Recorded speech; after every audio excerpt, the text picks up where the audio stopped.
Hoje eu estou conversando com o militante histórico do movimento negro, Iedo Ferreira. Iedo, no bloco anterior, você estava entrando na questão integralista. E, por falar nisso, teve alguns membros da Frente Negra que começaram a simpatizar com essas ideias integralistas, que a gente sabe que era uma ideia simpática ao nazismo. Isso aconteceu? Não. Essa que é outra mentira que tem sido colocada, mas que nós temos que, pelo menos, desmistificar. O integralismo, nesse primeiro momento que eu citei, do qual fazia parte o Miguel Reale, que não era nazista, o Dom Helder Câmara não era nazista, e Evaristo de Moraes não era nazista, e toda uma porção. Eram intelectuais que eles viam que o negro estava fora e que aquela lei de 2/3 estava realmente fazendo uma correção de uma injustiça. Eles viam isso. É evidente que foi o primeiro passo do movimento. Quando esse movimento vai incorporar com outras pessoas, essas outras pessoas vão dar organicidade a esse movimento, daí vem o movimento integralista, ou seja, a ação integralista. Ou melhor, sai do movimento, passa a ser ação integralista. E eles se afastam porque justamente a influência de imigrantes, de filho de imigrante italiano, de pensamento fascista por causa do Mussolini, levou esse primeiro movimento para essa linha do nazismo. É bom esclarecer isso, claro, porque... tem que esclarecer para ver que... Agora, o que acontece é o seguinte, o Arlindo Veiga dos Santos, ele, quando ele saiu da Frente Negra, então, ele vai concordar com... Porque ele era um intelectual, com os outros intelectuais que tinham esse pensamento de integração do negro na sociedade. O erro dele, ao meu ver, foi a integração na sociedade. No meu entendimento, teria que ser integração na nação, porque a nação tinha se definido em nação de povo branco, e eles estavam fora. Mas o pensamento dele era esse, mas não, e mais ninguém foi para o movimento integralista, até por conta dessa razão. Pois é, você me trouxe essa foto aqui, que é uma foto histórica, é super importante de mostrar. Aqui está a primeira diretoria da Frente Negra, é isso? Isso.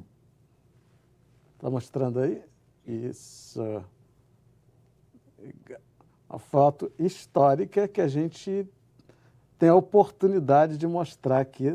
Tinha que ser você, né, Iedo, para ter um material desse, né? Vamos ver mais um. Eu gostaria que fizesse o destaque, o apoio... Ah, tá, que a gente tem aqui entre todos os negros, né? São todos negros, a gente tem um branco aqui.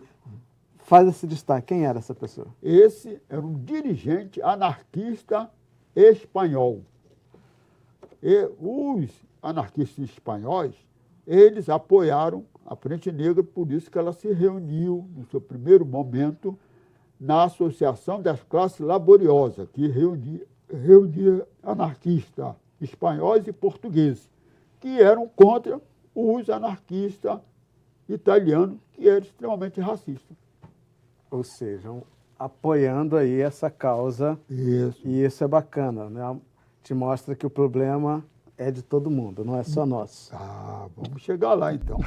Então, o que a Frente Negra procurou fazer, agora me permito voltar à Frente Negra Brasileira, foi tentar dar ao negro, como comunidade ou como coletividade, naquele tempo nós não usávamos comunidade, mas sim coletividade. Dar à coletividade um ponto de acordo comum, independente de ideologia política, religiosa, sociais, independente de tudo isso. Foi uma grande tentativa, a Frente Negra não chegou a ser perfeita, ela teve falhas, e essas falhas se devem a uma porção de fatores, entre os quais o noviciado, a falta de experiência de movimento associativo, o desconhecimento das ciências sociais, o desconhecimento de técnicas de discriminação e de defesa, que nós não tínhamos, nós éramos um grupo incipiente que estavam entrando nas escolas naquele tempo. Então, a Frente Negra procurou ser como que um órgão galvanizador de todas as tendências e procurou limpando essas tendências, levar para um determinado ponto. E esse determinado ponto só foi o seguinte: a conscientização do homem negro, porque até 1930, como bem disse o Leite, nós tínhamos homem de cor. De 30 para frente, nós começamos a ser negro, e negro com orgulho, organizando e aprendendo. Naquele tempo não existia uma entidade que se jogasse assim frontalmente contra o preconceito, reivindicações históricas e a luta contra o racismo e o emprego para o negro. É que quando a Frente Negra abriu a luta contra a Guarda Civil, foi colocado lá 200 negros. É essa a nossa luta. Chegou a ponto de pessoas ir procurar emprego e exigirem a caderneta da Frente Negra, porque já era uma entidade respeitabilíssima. Isso é maravilhoso, né? A gente imaginar que nos anos 30, né, esses homens que não estavam na academia, que não tinham formação e conseguir construir um movimento poderoso desse, isso é fantástico. Agora, assim, e é tão fantástico que a Frente Negra virou partido político. Certo, né? certo. Aí eu fico imaginando, hoje se tem tanta resistência, ainda hoje, quando a gente fala em racismo, tem muita gente que diz que não é bem assim, que é mimimi, que o problema é social. Imagina nessa época como esses homens conseguiram, né, fundar um partido negro. Infelizmente, só durou um ano, né, porque aí veio o golpe, o Estado Novo e foram destituídos os partidos. E agora você acha que, se não tivesse acontecido o golpe, qual seria a nossa situação hoje, tendo como base, lá no passado, um partido negro? Olha, tudo é questão de momento da história. Naquele momento, evidentemente, vamos dizer, 1937, um partido do negro, naquele momento, evidentemente, iria mobilizar o negro em todo o Brasil. Porque seria o quê? Uma organização política, ou seja, o negro organizado politicamente. Mas aí tem dois dados. O partido político negro, da Frente Negra, quer dizer, que foi o caso da Frente Negra, ele passou praticamente, é outro dado que eu até faço até uma crítica à academia, que ela não estuda isso. Houve grande polêmica justamente no Superior Tribunal Eleitoral. Isso está tudo registrado, que era porque eles não admitiam um partido de negro. É aquela história do racismo reverso, está criando o racismo no Brasil. Isso são dados que estão lá, está arquivado, gente. E eles resistiram tudo isso. Pois resistiram isso tudo. E saíram vitoriosos, né? Saíram vitoriosos. Agora, existia uma questão ideológica. Qual era a questão ideológica? A questão ideológica, eles viram quando, mesmo antes de ser constituído partido político, quando eles concorreram para a Constituinte de 1934. Eles não conseguiram eleger ninguém. Mas não conseguiram eleger ninguém, mesmo com a grande mobilização que eles tinham, que ela tinha, aliás, a Frente Negra. Por quê? Porque a maioria dos negros e das negras daquela época eram analfabetos. Analfabetos não votavam naquela época. Então, a Frente Negra, naquele momento, não tinha base eleitoral. Como partido político, ela não teria base eleitoral, porque não tinha quem votasse nela, porque quem votaria ideologicamente seria os negros, mas esses não podiam votar porque eram analfabetos. Exato. Então, esse é um corte. Outro corte é a questão da organização. Quando eu falo que os três partidos de âmbito nacional, não é isso? Eles e os outros, né?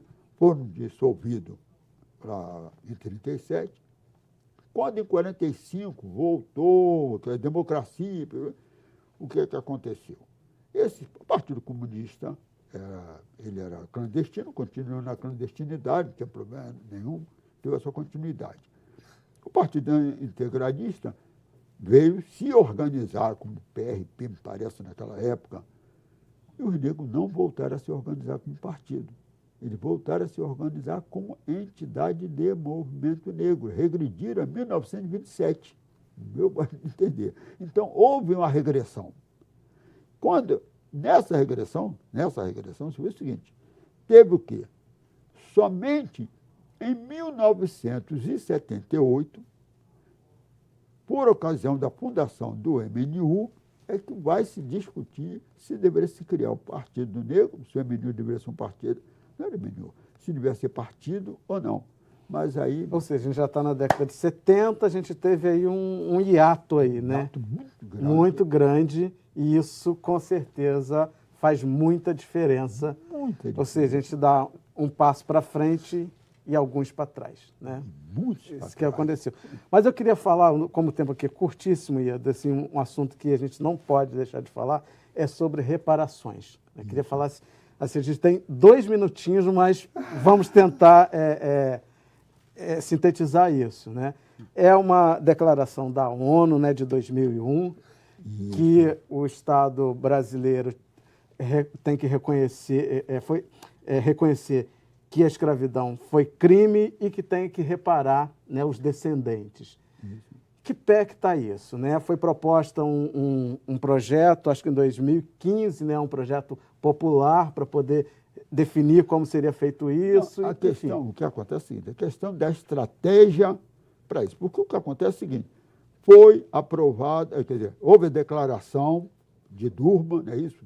Que é a reparação por os crimes da história, da qual é o tráfico transatlântico, o colonialismo, mais a escravidão, é um crime da história. Foi definido pela Unesco como crime da história.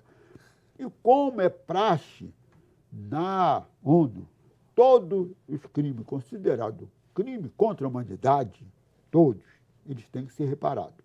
É praxe. Desde 45, desde 48, quando foi feito os direitos humanos, que não tem tempo de a gente abordar aqui. Então, a reparação já vem daí. O que acontece? Quem é o responsável por reparar? É o Estado, porque em 48 foi definido isso. O Estado é o responsável pela reparação. O que nós, negros do Brasil, fizemos sobre isso? Poucos não se importaram com isso. Alguns, igual a mim, resolvemos voltar justamente para essa questão da reparação. E procuramos estruturar a luta pela reparação. Estruturar a luta pela reparação é procurar criar as condições para que o negro, como descendente de povos africanos escravizados, possa sentar à mesa com o Estado brasileiro para negociar a reparação. É essa a Constituição que tem que ser feita. E a gente ainda não conseguiu fazer isso. Isso. Por isso que a gente vê o projeto legislativo de iniciativa popular vai para um lado, vai para o outro, mas isso tudo aí são caminhos para criar negociação. Então, Iedo, o que falta para a gente efetivamente conseguir colocar em prática reparação no Brasil? Falta criarmos um momento de negociação com o Estado brasileiro. Falta criar isso, porque o Estado é uma força política. Nós não somos força política. O Estado, como força política, só negocia com outra força política igual a ele ou superior a ele. Fora disso, não negocia. Mas nós temos o dado da Declaração de Durban. Então, isso vai nos dar condições de a gente fazer com que o Estado possa sentar à mesa para negociar essa reparação, que a reparação é negociação. E temos que nos organizar politicamente para isso. Né? Iedo, dá tua mão aqui. Muito obrigado por você existir, tá? Enquanto eu estou vivo. Por toda a sua trajetória, por essa aula que a gente teve a oportunidade de assistir aqui.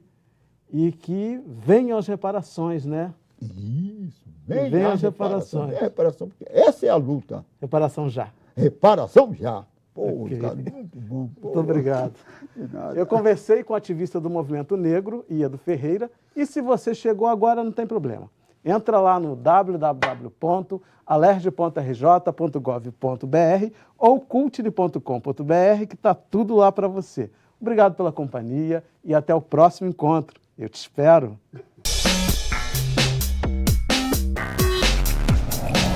O hip hop é a nova geração da luta dos direitos das mulheres negras, dos homens negros, dos pobres, das coisas que são problemas reais no mundo.